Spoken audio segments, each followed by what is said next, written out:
Hello friends banking regulation act के कुछ important sections लाए हैं इस वीडियो में, जो कि बहुत ही इंपॉर्टेंट है और ये सेक्शन हमेशा एग्जाम में पूछा गया है। वही सेक्शन है इस वीडियो में, तो वीडियो को लास्ट तक देखिए जिससे आपका कोई भी सेक्शन छूट ना पाए। तो चलिए सबसे पहले देखते हैं section 5B of banking regulation act 1949। इसमें दिया हुआ है डिफिनेशन ऑफ बैंकिंग। तो बैंकिंग का डिफिनेशन ये कहता है कि banker can accept deposit from the public in the form of money for the purpose of lending और इन्वेस्टमेंट। जो भी पब्लिक का डिपॉजिट मनी के रूप में जमा हो रहा है, एक्सेप्ट हो रहा है बैंकर के द्वारा, उसका पर्पस है लेंडिंग और इन्वेस्टमेंट। और बैंकर जो भी डिपॉजिट को एक्सेप्ट कर रहे हैं वो मनी के रूप में एक्सेप्ट करेंगे, अदरवाइज उसके अलावा कुछ भी एक्सेप्ट नहीं कर सकते हैं। सच डिपॉजिट्स में बी डिपेबल ऑन डिमांड और otherwise and withdrawal by cheque, draft, order और अदरवाइज। जो भी डिपॉजिट कस्टमर का है, पब्लिक का है, उनको डिमांड पे रिपे किया जाएगा, चेक के द्वारा, ड्राफ्ट के द्वारा या कोई भी इंस्ट्रूमेंट के द्वारा उनको रिपे किया जाएगा। ये चीज़ें दिया हुआ है section 5B of banking regulation act 1949 में। अब हम लोग बात करेंगे फ्रेंड्स सेक्शन 49A। इसमें दिया हुआ है no organisation other than a bank is authorised to accept deposits withdrawal by cheque. कोई भी ऑर्गेनाइजेशन है बैंक के अलावा, उनको ऑथोराइज नहीं किया गया है कि वो चेक के द्वारा डिपॉजिट और विड्रॉल कर सकते हैं। लेकिन कुछ एक्सेप्शनल है, जैसे saving bank scheme run by government, ये प्राइमरी क्रेडिट सोसाइटी और एनी अदर पर्सन या firm notified by the government. जो भी गवर्नमेंट के द्वारा नोटिफाइड फर्म है, पर्सन है, प्राइमरी क्रेडिट सोसाइटी है, या गवर्नमेंट के द्वारा कोई भी सेविंग बैंक स्कीम चल रही है, तो उनको ये सब चीज़ें करने का अधिकार प्राप्त है। ये चीज़ें दिया हुआ है सेक्शन 49A के बैंकिंग रेगुलेशन एक्ट 1949 में। अब हम लोग देखते हैं friends section 45ZA। Section 45ZA बहुत ही इंपॉर्टेंट सेक्शन है। इसमें नॉमिनेशन के बारे में दिया गया है। जो भी कस्टमर है या डिपॉजिटर है बैंक का, उनके पास उनको अपने खाते में नॉमिनेट करने के लिए अधिकार प्राप्त है। वो अपने खाते में नॉमिनेशन कर सकते हैं एक आदमी को, जिससे उनकी डेथ के बाद उस आदमी को पैसा मिल सके उनका। तो ये चीज़ें दिया हुआ है सेक्शन 45ZA में, तो इसको ध्यान में रखिएगा। अब हम लोग बात करते हैं friends section 45ZC and 45ZE। तो 45ZC और 45ZE भी नॉमिनेशन के बारे में ही दिया गया है। तो 45ZC दिया गया है article in the safe custody. जो भी सेफ कस्टडी में आर्टिकल रखा जाता है उसमें भी नॉमिनेशन ज़रूरी होता है, तो उसके लिए व्याख्या किया गया है सेक्शन 45ZC में।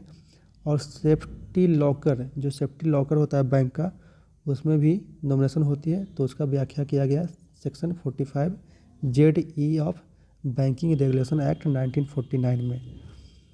अब हम लोग फ्रेंड्स बात करेंगे section 11। Section 11 of banking regulation act ये कहता है कि जो भी रिक्वायरमेंट है कैपिटल और रिजर्व बैंकिंग कंपनी का, ये सारी चीज़ें सेक्शन 11 में दिया गया है। Section 11 of banking regulation act specifies the minimum capital and reserve requirement of the banking company. Friends section 22 भी बहुत इंपॉर्टेंट है। इसमें दिया गया है कि फॉर कमेंसिंग और carrying on the business of banking it is necessary to have a licence from the Reserve Bank of India. देखिए, जो भी बैंकिंग बिजनेस हो रही है उसको स्टार्ट करने के लिए, नया से शुरुआत करने के लिए, तो उसके लिए लाइसेंस लेना होता है रिजर्व बैंक ऑफ इंडिया से। तो ये चीज़ें दिया हुआ है section 22 of banking regulation act 1949 में। सेक्शन 7 क्या कहता है? Every banking company has to use the word bank as a part of its name and no banking company other than a banking company can use the word bank, banker, banking as a part of its name. देखिए, जो भी जो शब्द यहाँ use हो रहा है, bank, banker, banking, इस तरह के जो भी बैंकिंग टाइप का जो नेम है, ये केवल बैंकिंग कंपनी ही यूज कर सकती है। इसके अलावा कोई भी फर्म या इंडिविजुअल या ग्रुप ऑफ इंडिविजुअल यूज ये शब्द को नहीं कर सकती है।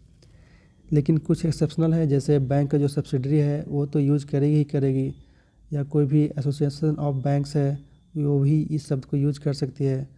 तो इस टाइप से दिया हुआ है सेक्शन 7 में, जो कि बैंकिंग रेगुलेशन एक्ट 1949 का सेक्शन 7 है।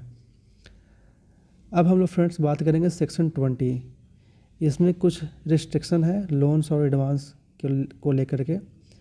वो है इस तरह से कि no banking company shall grant loan और advances on the security of its own share. देखिए, इसमें जो भी उनको लोन और एडवांस देना होता है तो अपने शेयर के सिक्योरिटी पर लोन और एडवांस नहीं देंगे, वो सैंक्शन नहीं करेंगे। ये चीज़ें दिया हुआ है सेक्शन 20 में। और एक चीज़ और दिया हुआ है, ये banking company is prohibited from entering into any commitment for granting any loans और एडवांसेज टू और on behalf of its director.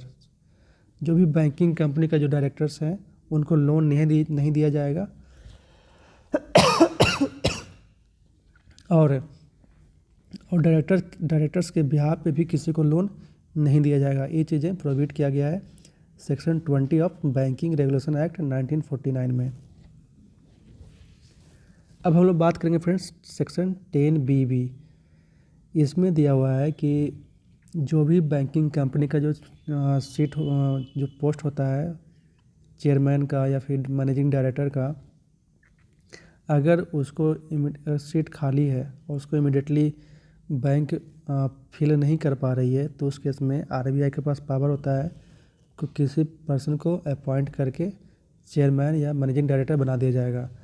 तो इस चीज़ का RBI के पास पावर होता है कि वो चेयरमैन को नियुक्त कर सकता है बैंकिंग कंपनी में। ये दिया हुआ है सेक्शन 10BB में। तो ये सेक्शन भी बहुत इंपॉर्टेंट है, पूछा जाता है एग्ज़ाम में कभी कभी कि बैंकिंग कंपनी में जब सीट खाली होता है तो किसके पास पावर होता है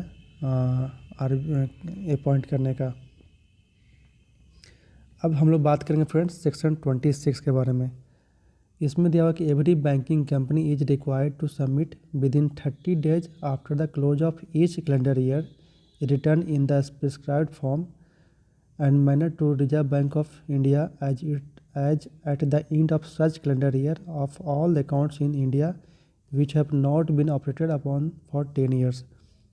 अब देखिए, जो भी अकाउंट है बैंक में वो 10 साल से ऑपरेट नहीं हुआ है तो उस केस में क्या होता है कि RBI को एक रिपोर्ट सौंपना होता है ईच कैलेंडर ईयर में। जिसे कैलेंडर ईयर का समाप्त होगा उसके 30 दिनों के अंदर में उनको रिपोर्ट सबमिट करना होता है। तो ये चीज़ दिया हुआ है section 26 of banking regulation act 1949 में। तो इस तरह से आपका 10 कुछ इंपॉर्टेंट सेक्शंस था जो कि हमेशा एग्ज़ाम में पूछा गया है, तो इसको याद रखिए आप। फ्रेंड्स, मिलते हैं नेक्स्ट वीडियो में और thank you for watching this video. Thank you.